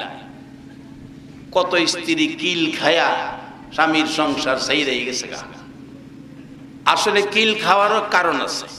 অনর্থক স্ত্রীর স্বামী কিলায় না, কিল খাওয়ার একটা কারণ আছে। কিছু স্ত্রী আছে অনর্থক স্বামীর লগে সাফাবাজি করে, স্বামী একটা কইলে স্বামীরে তিনটা কইলা, এরপরে গেলাম কিল শুরু করে। ঠিক নিও এরকম এক রূপ স্ত্রীর বাড়িতে স্বামীর লগে ঝগড়া লাগে। স্বামী বাড়িতে জিগায় ভাত হইছে, ভাত হইছে না হইছে, আইসব বউ পাগল হয়ে গেছে গেলে আর মানুষে খায় না। একটা কইছে ভাত হইছে নি, এই তিনটা কয়ে লাইছে। কই ফেটের বউ এমনি যন্ত্রণা, একটা কইছে তিনটা জবাব দিছস, এমনি শুরু করছে কি। এভাবে প্রত্যেক দিন কিল খায়। এমন এক মাহফিল হইছে, মাহফিলের মধ্যে বড় হুজুর আইছে, একজন আল্লাহর ওলি আইছে। হুজুর ওলি আইছে, এক বোতল পানি দিয়ে হারাইছে একটা বাচ্চারে। হুজুর কই স্বামী খালি কিলা, কিলেতে বাচ্চা থাকতাম একটু পানি ভরা দিত। হুজুর বুঝা লাইছে কিল্লা কেড়ে খায়, এটা তো সাফার লাগে না খায়। তা হুজুর কইছে পানি ফেরা দিছে, সালামুন কাওলাম মির রব্বির রহিম ফাল্লাহু খায়রুন হাফিজা। কইও স্বামী যখন কিলাইবার মর্জি মিজাজ লইয়া আইয়ে, এই বোতলতে এক কুলি পানি মুহ লইয়া বয়ে থাকবো। যতক্ষণ মর্জি মিজাজ স্বামী ঠান্ডা না হইব, ততক্ষণ যাতে পানিটা মুহতে না ফালা। হুজুরের ভরা পানি থেকে রাখছে, স্বামী আইয়া কইছে বাদ দে, এই তো পাগল হয়েছে গা, তোর ওহনো হের উঠে গেছে না, রাগ ওহনে তোরে সেই ছেলে মহিলা ফেয়ারে। হুজুর না কইছি মেজাজ গরম করলে পানি মুহতে বই থাকতাম, তারিখে পানি করতে মোহরা লইয়া বই নিছে। কোথা দেয় কি ওহন রারস না গিলে গা কথা কস্তা গেরা সাইজ কেরলো মজ গাছ গা লাডি লইছি হাতে, তোর আর কত মারু লাড লইছি গুতা কাতা যাওই দে, কথা কয় না, চুপ কেন। আচ্ছা মুহ পানি থাকলে কথা কোন যাইব, কথা আর কইতারে না, মানে কথা কনা এটা আর মারবো কেমনে, কথা কনা সাফা করলে নে মারতো। মায়ের বন্ধ হয়েছে গা, মারে না, কয়েকটা একটা কথাই ক ফুল্লা বই রিসস, কথাই ক, কথাও কনা। মাতার দিরা কসম খাইছে, যা আজ থেকে লাড়ি ফেলাইলাম, তোর মাতার দিরা কসম খাইলাম জীবনে তোর উপরে হাত তুলতাম না। এরপরে বেডি মুহূর্তে পানি ফালাইয়া ভাল দেখা হয়ে গেছে গা, বাচ্চা গেছি গো পানি ভরায়, বাচ্চা যাবার পানি ভরায় বাচ্চা যাওন যা, কারণ পানির মধ্যে তো কোরআনের অংশ রয়ে গেছে। কোরআনে যদি স্বামীর ভিড়াতে বাঁচাইতারে, তাহলে আজকের মাহফিল জাহান্নামতে বাঁচানো এটা কোনো ব্যাপার হয় না। ইনশাআল্লাহ বসেন, মহব্বতে কয়েকবার জিকির করুন, লা ইলাহা লা ইলাহা ইল্লাল্লাহ, লা ইলাহা লা ইলাহা ইল্লাল্লাহু মুহাম্মাদুর রাসূল সাল্লাল্লাহু আলাইহি ওয়াসাল্লাম। আম্মা জান আয়েশা বলেন, হুজুর এত নাকি হযরত ওমরের, হুজুর আমার বাবা আবু বকর এত নেকি কামাইতে পারলো না গো নবীজি, আমার বাবা এত নেকি কামাইতে পারলো না। আমি ভাবছিলাম আমার নবী আমি ভাবছিলাম গো নবীজি আমার বাবা এত নেকি কামাইবে। এবার আমার নবী বলেন, আয়েশা রে ওমরের নেকির খবর শুনলা, আকাশের তারা যত ওমরের নেকি তত। এবার শোনো তোমার বাবা আবু বকরের নেকি। রে আয়েশা, আকাশের তারা যত ওমরের নেকি তত। সমস্ত পৃথিবীর উম্মতের নেকি যদি আকাশের তারার মতো ওমরের সমতুল্য হয়, সমস্ত পৃথিবীর উম্মতের নেকি যদি এক পাল্লায় তুলে দেওয়া হয়, তোমার বাবা আবু বকর রে আয়েশা তোমার বাবা আবু বকরের এক রাত্রের নেকি যদি আরেক পাল্লায় তুলে দেওয়া হয়, তোমার বাবা আবু বকরের এক রাত্রের নেকির সাথে সারা পৃথিবীর উম্মতের নেকির ওজনে কুলাবে না। আম্মা জান আয়েশা বলেন, হুজুর এই রাত্রগুলো কোনটা? আমার নবী কান্দে, আয়েশা আয়েশা রে, যেদিন আমি নবী মায়ের দেশ বাবার দেশ ছেড়ে হিজরত করে কানতে কানতে মক্কা ছেড়ে মদিনায় যাব, 6 মাস আগে বলেছিলাম তোমার বাবাকে সঙ্গী হব, 6 মাস পরে ডাক দিয়েছি, তোমার বাবার সাথে সাথে বেরিয়ে আসলো। জিজ্ঞেস করেছিলাম, আবু বকর তুমি কি ঘুমাও নাই? হুজুর আল্লাহর হাবিব আসবে, আমারে আবু বকর বলে ডাকবে, আমি ঘুমিয়ে থাকবো, সেটা হয় না। নবীর মহব্বতে এশারের নামাজ পড়ে ঘুমাইছি, ফজরের আজানের আগ পর্যন্ত দরজার কিনারে দাঁড়াইয়া রইছি। রে আয়েশা, নবীর মহব্বতে রে এক একটা রাত্রের বিনিময় এই পরিমাণ নেকি তোমার বাবার আমলে পেয়ে গেছে। সেই নেকির দরজা এখনো খোলা আছে। বসুন বাবারা ভাইরা, কিছুক্ষণ আর কিছুক্ষণের মধ্যে কারবালায় পৌঁছে যাব। উমর বলছে, হুজুর আমি উমরের সব নেকি দিয়ে দিলাম, মাথা উঠান। আমার নবী মাথা উঠায় না। দুইজনে মিলে পরামর্শ করলেন কিভাবে নবীকে মদিনায় নেওয়া যাবে। ফাইনাল হলো সিদ্ধান্ত। উমর বলতেছে, আবু বকর একটা পরামর্শ দিতে পারি, হাসাইন হুসাইন যদি এসে নানা নানা কইয়া ডাক দেয় তাহলে আমার নবী মদিনায় যাবে। কারণ আমি দেখেছি হুসাইন আর হাসাইন দুই ভাই মিলে মসজিদে নববীর বারিন্দায় আমি দাঁড়ানো ছিলাম। দুই ভাই মিলে বলছে, নানা গো আমরা দুই ভাইকে ঘোড়া কিনে দেন, আমরা ঘোড়া দৌড়াবো। বলছে মায়ের কাছে যাও, মার কাছে টাকা নাই। বাবার কাছে যাও, বাবার কাছে টাকা নাই। আমার কাছেও টাকা নাই। আমার নবী নাতিদয় খুশি করার জন্য আমার নবী হামাগুড়ি দিলেন, ঘোড়ার অভিনয় করে দুই নাতি পিঠে বসাইয়া আমার নবী একবার দক্ষিণে যায় আবার উত্তরে যায়। ওমর বলছে, কত দামি ঘোড়ার উপর চোয়ার হয়েছে হাসাইন আর হুসাইন। আমার নবী বলছে, ওমর রে সোয়ারিগুলি কত দামি সেটা দেখলে না? সোয়ারিগুলি কত দামি তা দেখলো না? সেই দামি হাসাইন হুসাইনের পক্ষে আপনারা বসা। লম্বা ঘটনা। বলছেন ওই হাসাইন হুসাইন যদি না না কইয়া ডাক দেয় তাহলে নবী মাথা উঠাবে।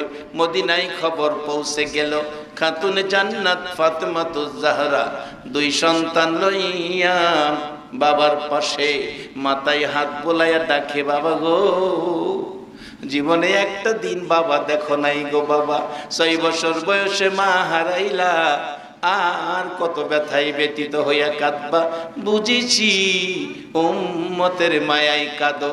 বাবা আমি ফাতেমা এই জীবনে যা নাকি কামাইছি গো সব তোমার উম্মতের নামে দিয়ে দিলাম, মাথা উঠাও মদিনায় চলো।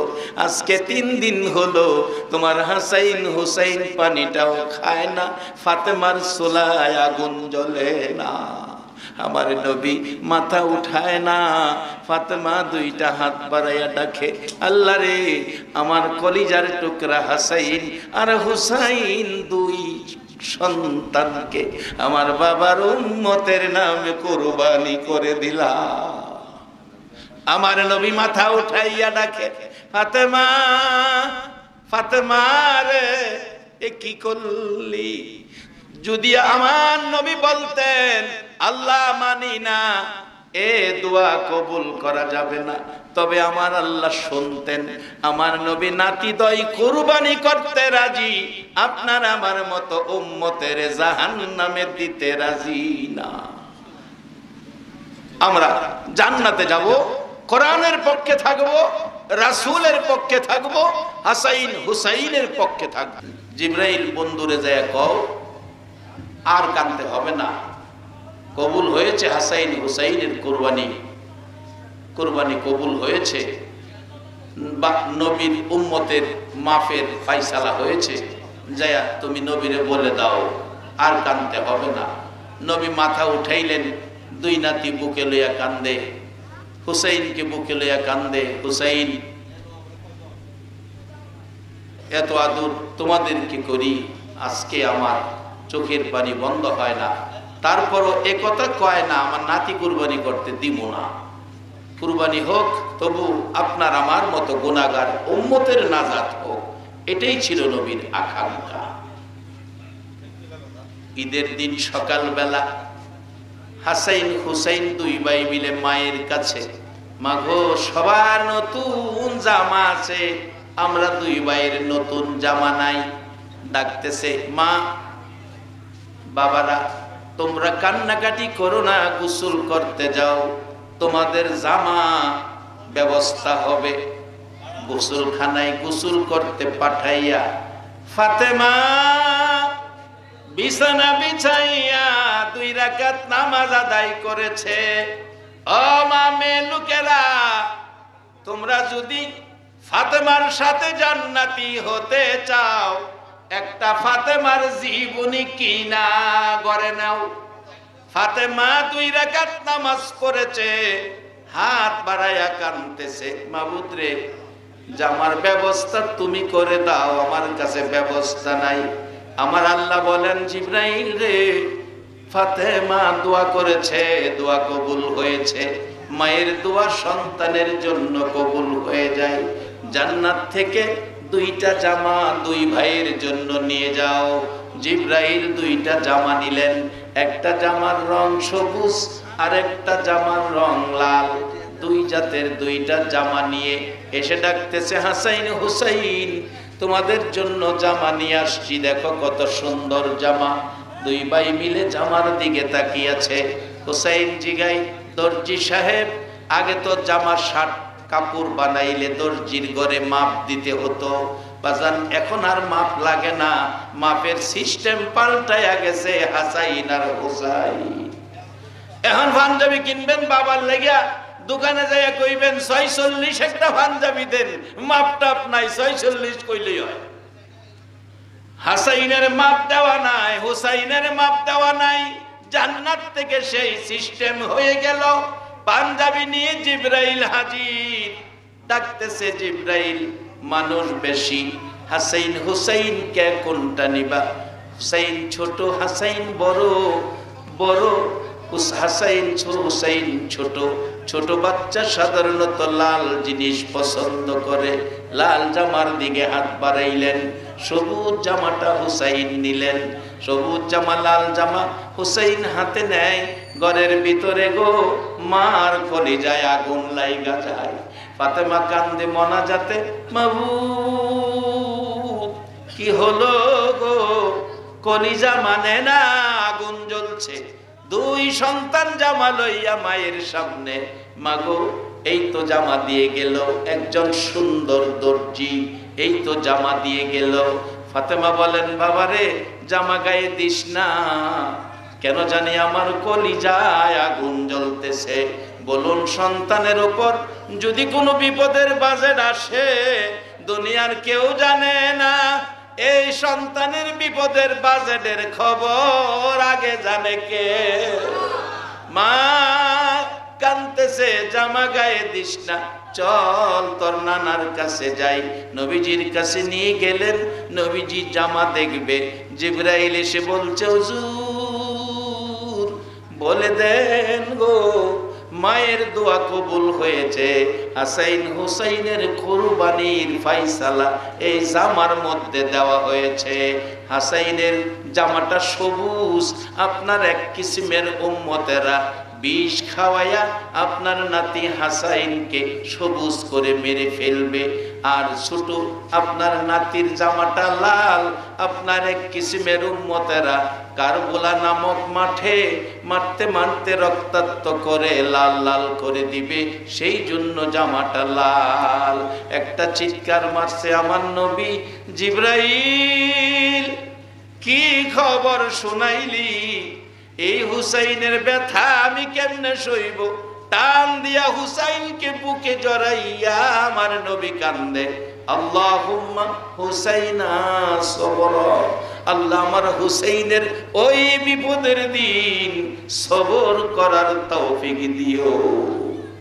লম্বা ঘটনা বাবারা ভাইরা, ইমাম হাসাইন হুসাইন দুই ভাই বড় হতে লাগলো।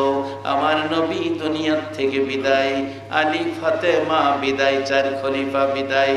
এবার ইমাম হাসাইন হুসাইন মদিনায় বসবাস করেন। মা বিয়া ছিল খেলাফতের রাজত্বের দায়িত্বে, খেলাফত মা বিয়ার হাতে। মা বিয়ার ছেলে এজিদ বাবার কাছ থেকে জোর করে ক্ষমতা নিয়ে চিন্তা করতেছেন এই ক্ষমতা হয়তো একদিন হাসাইন হুসাইন নিয়ে যাবে। এই দুইজনকে শেষ করতে পারলে আমার হাত থেকে আর কেউ নিতে পারবে না। চক্রান্ত করে সারা আরব ভূমিতে পরামর্শ শুরু করলেন। পরামর্শ করে ফাইসালা হলো হাসাইন হুসাইনকে মেরে ফেলতে হবে। পরামর্শের মধ্যে ফাইসালা কিভাবে মারবো? ময়মনা কুটনি বুড়ি একজন মহিলা বলল, আমাকে যদি পুরস্কার দেন আমি হাসাইনকে মেরে দিব। কিভাবে মারবা? এক পোটলা বিষ দাও, বিষ খাওয়াইয়া মারবো।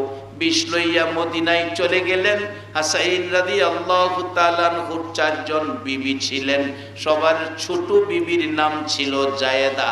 জায়েদার হাতে শরবত ভালো হতো, শরবত বেশি খাইতো।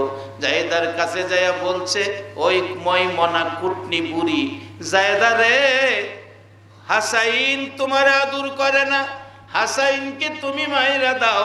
এজিদ হবে দেশের বাদশা, এজিদ বাদশা হবে, তোমাকে বিয়ে পড়াইয়া রাজমুকুট পরাইয়া রাজরানী বানাবো। মহিলারা সরল মানুষ, কম কথায় নরম হয়ে যায়, তাই নাকি? কেমনে মারবো?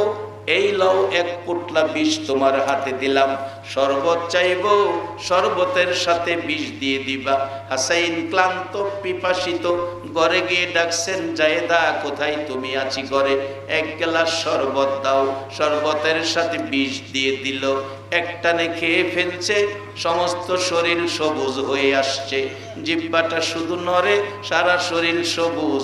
ডাকতেছে, জায়েদা কি খাওয়াইলা? আজকে কি আমার মার দোয়া কবুল হয়ে গেছে। আমার ভাই হুসাইন কই? হুসাইনকে আসতে বলো, আমি জীবনের শেষ দেখা করব। হুসাইন এসে দেখে ভাইয়ের অবস্থা ভালো না, গলায় আঞ্জায়া ধরে কান্দে। ভাই বলো, কে এই অবস্থা করেছে? আমি প্রতিশোধ নেব, বিচার করব। হাসাইন বলছে, ভাই রে, প্রতিশোধ নয়, বিচার নয়, মার দোয়া কবুল হয়েছে, আমারে বিদায় দাও, আমি চলে যাই। আর আমি ভাই একটা ওসিয়ত তোমারে করে যাই, তোমার উপরও সেদিন বিপদ আসবে, বেশি দিন নয়। সেই বিপদে যখন তুমি পড়বে, তোমার কলিজার শান্তির জন্য মানুষ মা কইয়া বাবা কইয়া ডাকে, মারে বাবারে ডাইকো না, তুমি নানা নানা কইয়া ডাইকো। হুসাইন ভাইয়ের গলাই ধরে কান্দে, ভাই বিদায় হয়ে গেছে। জান্নাতুল বাকিতে দাফন করেছে ইমাম হাসাইনকে। এবার পরামর্শ হলো, এজিদের দলেরা পরামর্শে ফাইসালা করলো, ইরাকের কুফা নগরীতে ইবনে জিয়াদকে গভর্নর নিযুক্ত করলেন। চিঠি পাঠাইতেছে, হোসাইন আপনি কুফায় আসেন, কুফার মানুষ আপনার পাগল। এবার কুফার মানুষ আপনার পাগল।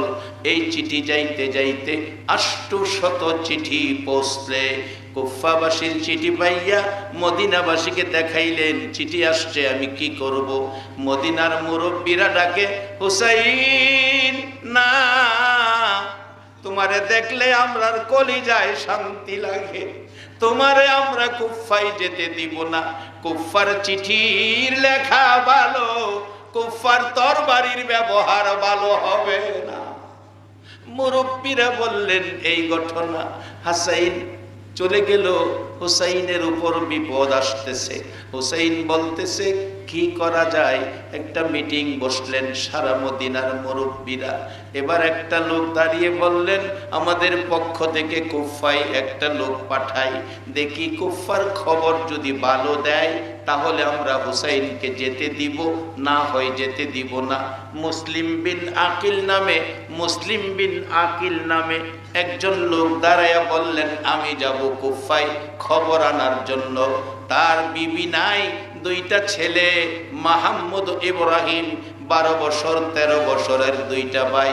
দুই ভাই বলছে, আব্বা জান আপনি চলে গেলে আমরা কোথায় থাকব, আমরাও আপনার সাথে যাব। 3 জন কাফেলা করে কুফায় পৌঁছার পর 30,000 সাধারণ মানুষ হুসাইনের নামের উপর বাইয়াত গ্রহণ করে ফেলল। 30,000 মানুষ হুসাইনের পক্ষে স্বীকৃতি দিল। মুসলিম বিন আকিল চিঠি লিখলো, হুসাইন আর মদিনায় থাইকো না, কুফার মানুষ তোমার পাগল। হুসাইন 6 মাসের শিশু কোলে লইয়া গো, মেয়ে পুরুষ মিলে 72 জনের কাফেলা এই মুহররম মাসের 1 তারিখ কুফার উদ্দেশ্যে মদিনার থেকে বাহির হয়ে গেছে।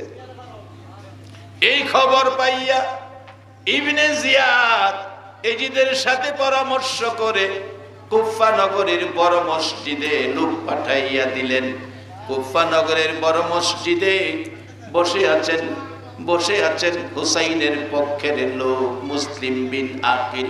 চারদিক ঘেরাও করে সবাইকে বললেন, কাউরে 500, কাউরে 200, কাউরে 300 টাকা দিলে হুসাইনকে ফালাইয়া সব মানুষ চলে গেল। একজন মানুষ শুধু গেল না, যার নাম হানি বললেন, টাকার বিনিময় বিক্রি হব না, আমি নবীর আওলাদের পক্ষ আমি ছাড়ব না, টাকার বিনিময় বিক্রি হব না, আমি নবীর আওলাদের পক্ষে থাকবো। হানি বললেন, এ মুসলিম বিন আকিল, সবাই চলে গেল, তোমাকে মেরে ফেলবে, তুমি আমার বাড়িতে যাইয়া লুকায়া থাকো। মুসলিম বিন আকিল হানির বাড়িতে যাইয়া লুকায়া গেলেন। এই যদি সৈন্যরা এসে জিজ্ঞেস করে মুসলিম বিন আকিল কোথায়, বলতেছে জানি না কোথায় আছে, আমি তো বলতে পারি না। এবার খুঁজে পায় না। একটা লোক এসে একেবারে মসজিদের মধ্যে থাইকা 3 দিন পর্যন্ত মসজিদে শুধু কান্নাকাটি করে, আমার ভাই হানি, আমার ভাই মুসলিম বিন আকিল। হানিরে, তুমি মসজিদে আছো, আমার ভাইরে দেখছনি, আমি মদিনার থেকে আসছি আমার ভাই মুসলিম বিন আকিলকে নেওয়ার জন্য, আমি অনেক টাকা পয়সা নিয়ে আসছি মুসলিম বিন আকিলকে নেওয়ার জন্য। একে 3 দিন পর্যন্ত কাদার পর হানি জিজ্ঞেস করে, ভাই ঠিক করে বলো, তুমি কি মুসলিম বিন আকিলের ভাই? হ্যাঁ আমি ভাই, মারপেটের ভাই। তাই যদি হয় তোমার কাছে বলি, কারো কাছে বইল না। মুসলিম বিন আকিল আমার বাড়িতে আছে, রাত্রে লইয়া মদিনায় চলে যায়। এই কথা বলার পর মসজিদ থেকে বেরিয়ে গেছে। এই যদি সৈন্য লইয়া আইসা হানির বাড়ি ঘেরাও করে ফেলেছে, জোর করে ধরে বের করে এনে মসজিদে, এই কুফার বড় মসজিদের বারিন্দার মধ্যে ফালাইয়া গলায় ছুরি চালাইছে। মুসলিম বিন আকিল কাঁদতেছে, রে মদিনার পাখিরা, হুসাইনের কাছে খবর দে, হুসাইন যেন কুফায় না আসে। এই খবর কে দিবে? হুসাইন তো আসতেছে 72 জনের কাফেলা সহ। কতল করে দিলেন মুসলিম বিন আকিলের 2টা ছেলে, মুহাম্মদ ও ইব্রাহিম। পূর্ণিমার চাঁদের মতো চেহারা, তারা খেলার মাঠে খেলতেছিল।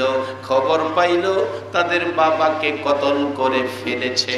2 ভাই ভাবতেছে কোথায় যাব, কি করব, বাবারে কতল করে ফেলেছে। ইবনে জিয়াদ ঘোষণা দিলেন, ওই 2টা ছেলে কোথায় আছে ধরো, তারা যদি মদিনায় যাইতে পারে তাহলে তো আর হুসাইন কুফায় আসবে না, খবর পাইলে রাস্তার থেকে চলে যাবে। ঘুরতেছে, তালাশ করতেছে, খুঁজে পায় না, তালাশ করতেছে, খুঁজে পায় না। অবশেষে ঘোষণা দিল, যারা দুইটা ছেলে মুহাম্মদ ও ইব্রাহিমকে ধরে দিতে পারবে 10,000 টাকা পুরস্কার। তখনকার সময় 10,000 টাকা অনেক বেশি, অনেক বেশি তখনের সময়। এবার মুসলিম বিন আকিল দুই ভাই সারাদিন জোর জংলায় লুকাইয়া থাকে। রাত্র হলে মরুভূমির পথে দৌড়ায় আর কান্দে, মদিনার পাখিরা রে কুফায়, কুফার খবর নিয়ে যা, কুফাবাসীর ব্যবহার ভালো না, আমার বাবাকে কতল করে ফেলেছে, আয় খবর হুসাইনের কাছে পৌঁছে দিয়ে যায়, হুসাইন যেন কুফায় না আসে। এইভাবে সারা রাত দৌড়ায় আর কান্দে, রাত্র হলে কান্দে আর দৌড়ায় মদিনার পথ খোঁজে। বাচ্চা ছেলেরা মরুভূমির পথ রাস্তা চিনে না, দিনের বেলা খেজুর বাগানের জুপের ভিতর লুকাইয়া থাকে। 3 দিন পার হয়ে গেলে রাত্রের বেলা আর দৌড়াইতে পারে না।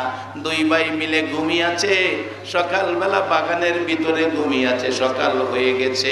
ওই বাগানের মালিক নাম ছিল হারেস, হারেসের বিবি মহিলা, হারেসের বিবি মহিলা বাগান দেখতে গেছে, যাইয়া দেখে বাগানের ভিতরে দুইটা পূর্ণিমার চাঁদ উদয় হইয়া রইছে। মুহাম্মদ ও ইব্রাহিম 12 বছর 13 বছর, দুই ভাই। হারেস নামের এক ব্যক্তি কুফা নগরীতে তার খেজুর বাগানের মাঝখানে ঘুমিয়েছে, খাবার নাই, গোসল নাই, ঘুম নাই। যে বাগানে সাপ বিচ্ছু থাকে সেখানে ঘুমিয়েছে। অবশেষে সকালবেলা খেজুর বাগানের মালিক বাগান দেখতে গেছে, দেখে বাগানের মাঝখানে যেন পূর্ণিমার চাঁদ উদয় হয়ে রয়েছে। পাশে যাইয়া মাথায় হাত দিলেন। মেয়েরা সাধারণত বাচ্চা দেখলে মেয়েরা মায়া করে, দেখবেন সুন্দর বাচ্চা দেখলে বাচ্চাটা কোলে নেয়, 2 গালে চুমো দেয়। মেয়েরা সাধারণত বাচ্চার মায়া বেশি, কোলে নেয়, চুমা দেয়, জিগায় বাচ্চার নাম রাখছেন কি, এরকম দেখবেন জিগাইব। ওই হারেসের বিবি মাথায় হাত দিয়া দেখে রে মদিনার সোনার টুকরা 2 জন। জিজ্ঞেস করে, তোমার নাম কি? আমার নাম মুহাম্মদ। তোমার নাম কি? আমার নাম ইব্রাহিম। তোমরা ঠিকানা? আমরা মদিনার মেহমান, আখিরি নবীর আওলাদ। অনুরোধ করি কুফাবাসীর কাছে আমাদের খবর দিও না, আমার বাবা মুসলিম বিন আকিলকে কতল করে ফেলেছে। মাগো, আমরা রে মদিনার পথ দেখাইয়া দাও, হুসাইনকে খবর দিব, হুসাইন যেন কুফায় না আসে। মহিলা ডাকতেছে, বাবা আসো, তোমাদেরকে লুকায়া রাখি, আমার স্বামী হারেসও ঘুরতেছে, তোমাদের জন্য 10,000 টাকা পুরস্কার পাবে। বাচ্চা 2টা নিয়ে রান্নাঘরের মধ্যে লুকায়া রাখছে। বাচ্চা 2টা ঘুমিয়েছে, সারা রাত ঘুম নাই, 3 দিন খাবার নাই, হালকা কিছু খাইলেও গিলতে পারে না, খাইতে পারে না, ঘুমাইয়ারা ঘুম পাড়াইয়া রাখছে। বিকালবেলা বাড়িতে আসছে হারেস, বিবি খাবার দে, কে জানি পুরস্কারের বাগী হয়। খাইতে বসছে, খাবে, তরবারি পাশে। 2 ভাই ঘুম থেকে স্বপ্ন দেখে মা এসে ডাকতেছে, মা মা কইয়া ঘুম থেকে উঠছে। ওইটা দরজায় দাঁড়াইয়া ডাকে, মা মা গো, কই গো মা। কান্নার আওয়াজ শুনে হারেস বলছে, বিবি কে কান্দে এত সুন্দর করে? বিবি বলছে, কুফাবাসীর কার সন্তান জানি কান্দে। মিথ্যা কথা কইস না, এ কান্না কুফাবাসীর নয়, এটা মদিনার আওলাদের কান্না। খাবারের প্লেট ধাক্কা দিয়ে সরাইয়া হারেস তরবারিটা হাতে নিয়ে ওইটা দাঁড়াইয়া গেছে। বিবি পিছন দিয়ে ধরছে আঞ্জায়া, স্বামী গো যায়ও না, মদিনার আওলাদের মাইরো না। স্বামী, মারতে যদি মনে চায় আমারে মেরে ফেলো, আমার নবীর কলিজায় আগুন দিও না।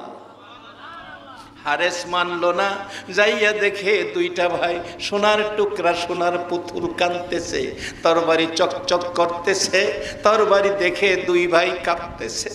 ধরে শেষরাইয়া পুরাত নদীর কিনারে নিয়ে ভাবতেছেন জীবিত নিয়ে গেলে কেউ যদি আমার কাছ থেকে নিয়ে যায় পুরস্কার আমি পাবো না, জব করে নিয়ে যাব। ছোট ভাইকে জমিনে শুয়াইছে, বুকে পাড়া দিয়া ধরছে, মাথায় হাত দিয়া চাপা দিছে, গলায় ছুরি দিবে। বড় ভাই ধাক্কা দিয়ে বলছে, হারেস রে আমার ছোট ভাই রে মারিস না, আমারে আগে জব করো। বড় ভাইকে শুয়াইলে ছোট ভাই ধাক্কা দিয়ে ফালাইছে, আমারে আগে জব করো। অবশেষে ছোট ভাইয়ের গলার মধ্যে ছুরি চালাইয়া দিছে, গলা আলাদা হয়ে গেছে, ঠোঁট দুইটা নড়তেছে, এই যেন বলে কাঁদতেছে, মা মাগো তোমার ইব্রাহিম বিদায় হয়ে গেল। নিষ্ঠুর হারেস বড় ভাইকে জমিনে শুয়াইল, বুকের উপর পাড়া দিয়ে ধরে মাথায় ধরছে, গলায় ছুরি দিবে, ডাকতেছে বড় ভাই, হারেস হারেস রে মারিস না মারিস না। না না বলতে বলতে গলায় ছুরি, ছুরি গলায় লাগাইতে দেরি, বাচ্চা মানুষ গলাটা কাইটা মাথা আলাদা হইতে দেরি হলো না। দুইটা বডি পুরাত নদীতে ফালাইয়া মাথা দুইটা লইয়া এজিদের কাছে রওনা পুরস্কার আনার জন্য। এদিকে মহরমের 7 তারিখ ইমাম হুসাইন কারবুলায় পৌঁছে গেছে। বলতেছে তাবু গারো, সন্ধ্যা হয়ে গেছে, মাটিতে কূপ দিলে রক্ত বাহির হয়, গাছের ডালে কূপ দিলে রক্ত বাহির হয়। হুসাইন বলছে রাখো রাখো, সামনে বাইরো না, জায়গাটার নাম কি জিজ্ঞেস করি। এলাকার লোক ডেকে আনলো, বলল এই জায়গাটার নাম কি? লোকেরা বলছে এই জায়গাটার নাম কারবুলা। হুসাইন একটা চিৎকার মারছে, রে সঙ্গীরা তাবু টানা রে, আমার নানা বলেছে কারবুলা নামক স্থানে আমি শহীদ হব। তাবু টানাইল, সকাল হতে না হতে 4000 এজিদি সৈন্য ঘেরাও করে ফেলেছে। একদিন ঘেরাও, 2 দিন 3 দিন ঘেরাও করে রাখলো। মহরমের 10 তারিখ এই রাত্রটা ঘেরাওয়ের মধ্যে ছিল। আজকের এই রাত্রটা নবীর আওলাদেরা সারা রাত না খাইয়া কাঁদছে। এই রাত্রটা ছিল 9 তারিখ দিবাগত রাত্রটা ছিল, সারা রাত না খাইয়া, পানিটা পর্যন্ত ঘরে নাই, শুধু কান্না আর কান্না ছিল। সকালবেলা ইমাম হুসাইন ফজরের নামাজ পড়ে কোরআন পড়ছে, ডাকতেছে দিদি সৈন্যরা বেরিয়ে আসো। হাসাইনের ছেলে কাসেম তরবারি নিয়ে বেরিয়ে চাচার সামনে ডাকতেছে, চাচা চাচা অনুমতি দেন, বেরিয়ে যায়। চাচা হুসাইন বলছে বাবা যাইও না, দাঁড়াও, তোমার বাবা আমার বড় ভাই ওসিয়ত করেছিল আমার মেয়ে সকিনার সাথে তোমার বিবাহ দেওয়ার জন্য, বিবাহের কাজটা সম্পূর্ণ হোক, তুমি যাইও। চাচার কাছে অনুমতি চায়, বিদায় নেয় চাচার কাছ থেকে। বাবা নাই, বাবা নাই বলে চাচারে বাবার মর্যাদা দেয়। এটার নাম হলো ইসলাম, এটা হলো আওলাদে রাসূলের শিক্ষা। একবার বলুন আল্লাহু আকবার। এখন চাচারে জিগাইব দূরের কথা, বাবারে জিগায় না। কি শিক্ষা দিয়ে গেল মহরম মাস, আর আমরা কোন দিকে চলছি?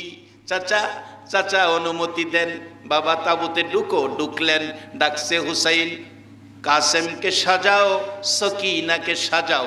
কান্নার রোল পড়ে গেল, কি দিয়ে সাজাবো, একটা ফোঁটা পানি ঘরে নাই।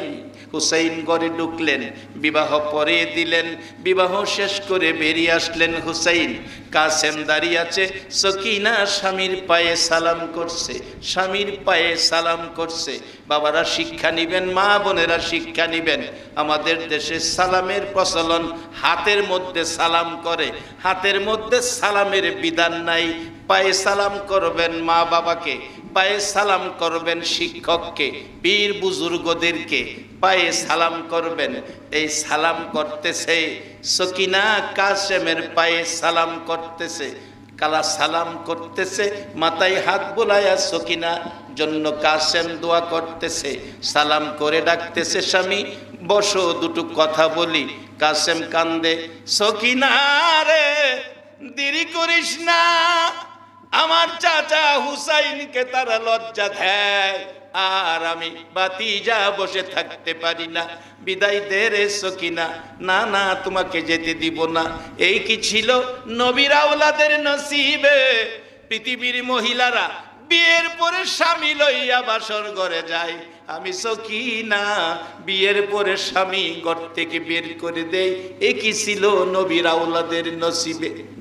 কাসেম একটু বসো, দুটো কথা বলি, তোমার সাথে বাসর করব, বাসর কি হবে না? কাসেম সান্ত্বনা দিচ্ছে, সকিনা রে কান্দিস না, বিদায় দে, তোর আমার বাসর হবে আল্লাহর জান্নাতে। কাসেম যুদ্ধের ময়দানে বিনা দোষে শহীদ হয়ে গেল, কোনো অপরাধ নাই, বিনা দোষে শহীদ। ঘোড়ার পিঠে ঘোড়া আস্তে আস্তে কাসেমের লাশ তাবুর সামনে নামিয়ে দিল। সকিনা মৃত স্বামী বুকে লইয়া কান্দে, মাবুদ দুনিয়ার মানুষের স্বামী লইয়া বাসর করে, আর আমি সকিনা রক্ত মাখা স্বামী বুকে জড়াইয়া ধরি। এরে পৃথিবীর মানুষেরা, নবীর আওলাদেরা এই কষ্ট করে আমাদের জন্য শান্তির ইসলাম রেখে গেল, জান্নাতের পথ আমাদেরকে দিয়ে গেল। আমরা যদি সেই পথে না চলি, নবী কষ্ট পাবে, আমরা জান্নাতে যেতে পারবো না। একে একে সকলে শহীদ হয়ে গেল, শুধু দুইজন মাত্র পুরুষ আছেন জীবিত, জয়নাল আবদিন আর ইমাম হুসাইন। দুইজন শহীদ এখনো হয় নাই। জয়নাল আবদিন বলছে আমি যাব, হুসাইন বলছে না না তুমি যাও না রে জয়নাল, তুমি শহীদ হলে নবীর বংশের বাতিকে জ্বালাবে। হুসাইন চলে গেলেন, চারদিক থেকে আক্রমণ। মহরমের 10 তারিখ জুমার দিন, শুক্রবার, আগামী দিনটাই ছিল। চারদিক থেকে আক্রমণ, রক্তাক্ত হয়ে দুর্বল হয়ে গোড়ার থেকে নেমে কাঁদতেছে, নানা নানা গো, তোমার উম্মতের জন্য আমার মার দোয়া কবুল হইছে। সীমার এসে ধাক্কা দিয়ে শোয়া ফেললো, গলায় ছুরি চালাইতেছে কিন্তু গলা কাটতেছে না, ডাকতেছে ইমাম হুসাইন, এরে সীমার সম্মুখ ভাগে ছুরি চালাইস না, গলা কাটতে পারবি না। তুই কি জানোস না আমার রহমতের নবী, আমার রহমতের নানা সকাল সন্ধ্যা আমার গলার সম্মুখ ভাগে চুমা দিত। যেই জায়গায় রহমতের নবীর চুমা লাগছে সেই জায়গায় ছুরি বেয়াদবি করবে না। আমাকে যদি মারতে হয় উপর করে শুয়াইয়া ঘাড়ে দিয়ে ছুরি চালাও, গাড়ে দিয়ে ছুরি চালাইয়া মাথা কাইটা আলাদা করে বল্লমের আঘাত মাথা লাগাইয়া আনন্দ উল্লাস করেছে তারা এজিদির দল। বলুন আমরা নবীর আওলাদ হুসাইনের পক্ষে থাকবো না এজিদের পক্ষে যাব? হুসাইনের পক্ষে কে কে থাকবেন একটু হাত তুলে দেখা। আল্লাহু আকবার, ইয়া রাসূলুল্লাহ, জিন্দাবাদ, মাশাআল্লাহ, মারহাবা। আল্লাহ তুমি কবুল করো, এই হাতগুলো হুসাইনের পক্ষে তুমি কবুল করো। সকলে বলুন আমিন। এবার রওনা হলেন, যুদ্ধ বিজয়ী হলো তারা।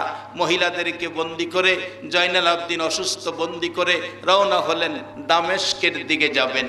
এবার রাস্তার মধ্যে একটা বৃদ্ধা মহিলা এক বালতি শরবত নিয়ে দাঁড়িয়ে আছে। সৈন্যরা বলছে আমাকে শরবত দাও। না না তোমাকে দেব না, তোমাদের মধ্যে যুদ্ধবন্দী আছে? বৃদ্ধা মহিলা বলছে হ্যাঁ যুদ্ধবন্দী আছে, আমি তাদেরকে শরবত খাওয়াবো। পিছনের দিকে পাওয়া গেল যুদ্ধবন্দী মহিলারা দাঁড়িয়ে আছে। বৃদ্ধা মহিলা শরবতের বালতি নিয়ে কাঁদতেছে। যুদ্ধবন্দী মহিলারা বলল দাঁড়াও, তোমরা কি যুদ্ধবন্দী? হ্যাঁ, তোমরা একটু শরবত খেয়ে যাও। বলল মা গো কেমনে শরবত খাবো গো মা, 3 দিন পর্যন্ত পানি ছিল না, একটা ফোঁটা পানির জন্য 6 মাসের শিশু পর্যন্ত পানি পাইল না। মা তুমি কে? রাস্তায় আমাদের জন্য পানি নিয়ে দাঁড়িয়ে আছো, শরবত নিয়ে দাঁড়িয়ে আছো। ওই বৃদ্ধা মহিলা বললেন আমাকে চিনবা না, আমি একদিন মদিনায় ফাতেমার ঘরে থাকতাম। ফাতেমা আমারে বলেছিল, বোন গো, জীবনে যদি যুদ্ধবন্দী পাও একটা গ্লাস পানি পান করাইও। ওই ফাতেমার অনুরোধে শরবত নিয়ে দাঁড়িয়ে আছি। এবার যুদ্ধবন্দী মহিলারা বললেন, মাগো আমরার পরিচয় জানোনি, আমরা সে ফাতেমার আওলাদ। অবশেষে রওনা হলো, দামেস্কে যাইয়া পৌঁছে গেল। জাইনাল আবদিন বন্দি করলো, মহিলাদেরকে বন্দি করলো। হুসাইনের মাথা মুবারক দাফন করলো দামেস্কে, রাজধানী দামেস্কে দাফন করলো। মাথাবিহীন দেহ কারবালার জমিনে, পাশে 6 মাসের শিশু বাবার পাশে ঘুমিয়ে আছে। এবার জাইনাল আবদিন বন্দি, জেলখানা ভাঙতে হবে। রাজি আছেন আপনারা? জেলখানা ভাঙতে হবে, নবীর আওলাদকে মুক্ত করতে হবে। ইতিহাস লেখে আব্দুর রহমান নামে একজন নবীর বীর পুরুষ সাহাবী ছিলেন, বীর পুরুষ সাহাবী ছিলেন। তরবারি নিয়ে বেরিয়ে গেল, কেউ ঘর থেকে বেরিতে পারবে না, সবাই ঘরে যাও, নবীর আওলাদকে আমি জেলখানার থেকে বের করে আনবো। জেলখানার তালা ভেঙ্গে বের করে দিয়ে ঘোষণা দিলেন, কেউ হুসাইনের বাইরে কথা বলতে পারবে না, নবীর আওলাদের দুশমনি করতে পারবে না। যারা হুসাইনের গায়ে হাত তুলেছো চিহ্নিত করে তাদেরকে ধরে ধরে আবার কারবালার প্রান্তরে নিয়ে টুকরা টুকরা করে সিল কাকেরে খাওয়াইছে। মুক্ত হলো নবীর আওলাদ, ফিরে আসলো নবীর আদর্শের উপর আবার সেই ইসলাম। আমরা সেই নবীর আদর্শের ইসলামে, হুসাইনের রক্তের ইসলামে, আমরা শান্তির ইসলামে থাকতে চাই। হিংসা বিদ্বেষ দলাদলি মারামারির মধ্যে আমরা যেতে রাজি না, আমরা শান্তির ইসলামে থাকব। সকলে রাজি আছেন? ইসলাম শান্তির ধর্ম। এই কষ্ট রক্ত সমস্ত বিশ্ব জুড়ে স্লোগান পয়দা হয়েছে, ইসলাম জিন্দা হোতা হে হার কারবালা কি বাত। এই কারবালায় আমাদেরকে ইসলামের আদর্শ দেখিয়েছে, কারবালায় আমাদেরকে ইসলামের সত্য বুঝিয়ে দিয়েছে। তাই আমরা সত্য পথে চলবো, মিলেমিশে থাকবো। আর হুসাইনের মহব্বত স্মরণ মুহররম মাসে আমরা করব। অনেকে অনেক ফতোয়া দিব, এটা বেদাত, এটা শিরিক, এটা করা যাবে না, এটা হবে না, এটা হবে না। হেরারে খাওয়ান পেট বইরা 500 টাকা হাদিয়া দেন, হেরা যায় যাইব।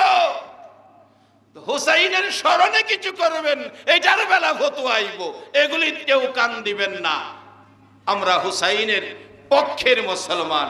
নবী যাকে আদর করেন, ভালোবাসেন, আল্লাহ যাকে আদর করেন, যেই হুসাইন আর হাসাইন খুতবায় বলতেই হবে, আল হাসাইনু আল হুসাইনু সাইয়্যিদা শাবাবি আহলিল জান্নাহ। আমরা সেই হাসাইন হুসাইনের পক্ষে থাকবো।